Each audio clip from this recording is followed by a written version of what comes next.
खुद चप्पल लेने के लिए आए हैं, इसलिए सारे साथी एक जगह इकट्ठे रहे, अपनी एकता का परिचय दे। धन्यवाद।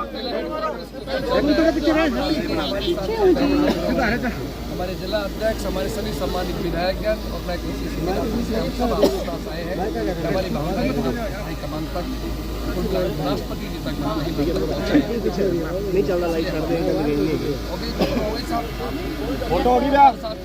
Yes sir, yes sir.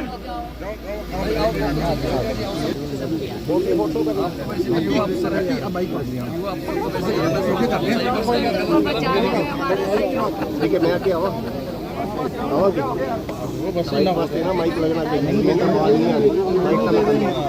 ये पत्रकार साथियों, आप लोग लोकतंत्र का चौथा स्तंभ है और आपसे हिंदुस्तान की जनता उम्मीद करती है कि जो भावनाएं खास तौर से विपक्ष के द्वारा और हमारे नेता आदरणीय राहुल गांधी जी ने प्रेस के सामने जो बातें रखी 5 नवंबर को दिल्ली के अंदर, खास तौर से हरियाणा के चुनाव को लेकर के जो तथ्य रखे, किस तरह से बीजेपी ने बनती हुई कांग्रेस की सरकार को चोरी किया गया, वोटों की चोरी की, 25 लाख वोट चोरी किए गए, 3.5 लाख वोट लोकसभा के बाद काट दिए गए, हरियाणा का हर 8वां वोटर फर्जी था, डुप्लीकेट था।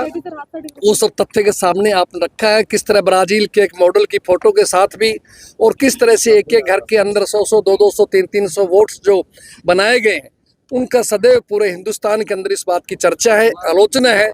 और ये भारतीय जनता पार्टी के उस कर्तव्य के खिलाफ में हमारी कांग्रेस पार्टी तमाम जिला हेडक्वार्टर्स के ऊपर जाकर के महामहिम राष्ट्रपति जी के नाम से हम ज्ञापन दे रहे हैं कि ऐसी अवैध और असंवैधानिक सरकार को बर्खास्त किया जाए। प्रधान जी, आज एकता का संदेश दिया गया है कांग्रेस की तरफ से, लेकिन गांव में आज भी हम जाते हैं, लोग कहते हैं अगर कांग्रेस एक हो जाए तो सामने कोई पार्टी हो, कमी कहाँ रहती है बार बार ये? नहीं, ठीक बात है आपकी। आज कांग्रेस पूरी तरह से एक है, आपके सामने है, कोई भ्रम की बात करे अलग है। आप देख लीजिए, सभी लोग हैं और हरियाणा के हर जिले में हर कांग्रेस के नेता खुद जा रहे हैं, साथ जा रहे हैं। कल आपके सुरजेवाला जी मेरे साथ में थे, रणदीप जी, कहीं हुडा साहब साथ में है, आज बहन जी है। आगे भी हम ऐसे टाइम निकाल के सभी साथी समय अनुसार, क्योंकि शादियों का सीजन भी जबरदस्त चल रहा है, फिर भी आप सब लोग आ रहे हैं। कांग्रेस संगठन करके एक होकर के अपना संगठन अभियान को भी मजबूत कर रही है। अनुशासन के साथ हम चाहते हैं हमारा बूथ लेवल तक संगठन मजबूत रहे, सब कांग्रेस एक होकर चले और बीजेपी की जो ऐसी गलत नीतियां हैं वो जनता तक पहुंचाए। और इसीलिए जनता की अदालत में जाने का हमने फैसला किया है और इसीलिए हम लोगों के बीच में आए हैं। राव नरेंद्र जी, आपने वोट चोरी को लेकर आरोप लगाए हैं। अगर बीजेपी कहती है कि वोट चोरी होती तो सिरसा से सांसद और 3 विधायक कैसे बनते? देखिए, अगर चोरी नहीं होती तो इनके मार्जिन और बढ़ जाता और कभी भी कोई चोर नहीं कहेगा कि मैंने चोरी किया। तो इसलिए, और जो तथ्य आपके सामने कि आज कोई चुनाव नहीं है, चुनाव तो 4 साल पड़े और राहुल जी भी सत्ता के लिए नहीं कर रहे, सच्चाई की बात है, वो लोकतंत्र और संविधान की रक्षा के लिए कर रहे हैं। तो इसलिए हम लोगों को बात को समझना चाहिए। क्या संभव है आपके सामने कि बिहार में 90% वोटों ने फैसला कर लिया? फिर जो राहुल जी गए थे, महागठबंधन तेजस्वी जी नेता थे, हजारों लोग वो फर्जी थे, ऐसा कैसे हो सकता है? लेकिन कभी ईवीएम में गड़बड़ी करके, कभी वोटों की परसेंटेज बढ़ा करके, कभी बैटरी 99% करके, बीजेपी हर नए हथकंडे ला करके जबरदस्ती सत्ता पे कब्जा किया हुआ है। लेकिन देश की जनता समझदार है, आप हमेशा भी किसी को बेवकूफ़ नहीं बना सकते। आज हरियाणा की और देश जनता ठगा हुआ सा महसूस कर रही है। आने वाले समय के अंदर बीजेपी का मुंह तोड़ जवाब देगी और निश्चित रूप से कांग्रेस लोगों की पार्टी, छत्तीसवीं बिरादरी की पार्टी है, सबको साथ लेके चलने वाली पार्टी है। भविष्य में हमारे नेता राहुल जी के नेतृत्व में केंद्र में सरकार बनाएंगे और हरियाणा में कांग्रेस सरकार बनाएंगे। प्रधान जी, धान का घोटाला हरियाणा में हो रहा है तो काफी पकड़े जा रहे हैं ऑफिसर्स, उधर एमएसपी, बाजरा का एमएसपी नहीं मिला है, तो इस पे कांग्रेस क्या कुछ करने वाली है? देखिए, कांग्रेस इस मुद्दे को उठाया है और हम लोकसभा के अंदर भी हमारे माननीय सांसद इस बात को उठाएंगे और उसके अलावा विधानसभा के अंदर भी हमारे माननीय विधायक इस चीज़ को उठाएंगे। और हम लोगों ने हर बार इस चीज़ का किया है, अखबारों में भी बयान दिए हैं कि धान का बड़ा घोटाला, उस कार्रवाई होनी चाहिए। किसान को ना एमएसपी मिल रही है, चाहे वो धान की हो, चाहे बाजरे की हो, चाहे कपास की हो, ना खाद मिल रहा, ना बीज मिल रहा। अभी भी एक किसान आए थे, कह रहे थे साहब हमारी तो एमएसपी भी चोरी हो गया, भावंत्र भी चोरी हो गया। तो सच्चाई की बात है, आज हर वर्ग दुखी है, दलित भाई दुखी है, बैकवर्ड भाई दुखी है, किसान दुखी है, बेरोजगारों की संख्या बढ़ चुकी है। नशा हरियाणा में सबसे ज़्यादा है तो कहीं सिरसा जिले के अंदर आप देखिए सरकार कोई कार्रवाई नहीं कर रही, क्योंकि बेरोजगार को रोजगार नहीं मिलेगा तो बेचारा क्या करेगा? नशे के कर्त में जाएगा। विदेश जा रहे हैं आपके सामने डंकी रूट से, कर्जा लेके माँ बाप बेचते हैं, बेचारे पकड़े जाते हैं।